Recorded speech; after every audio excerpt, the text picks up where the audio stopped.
Service in Norman has issued a severe thunderstorm warning for central Kingfisher County in central Oklahoma, northwestern Logan County in central Oklahoma, until 3 p.m. Central Daylight Time.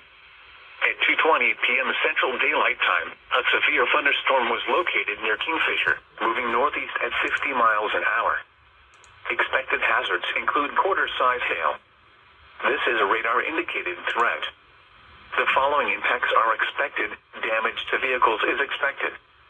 Locations impacted include Kingfisher, Hennessy, Dover, Marshall, and Lovell. For your protection, move to an interior room on the lowest floor of a building. A tornado watch remains in effect for the warned area.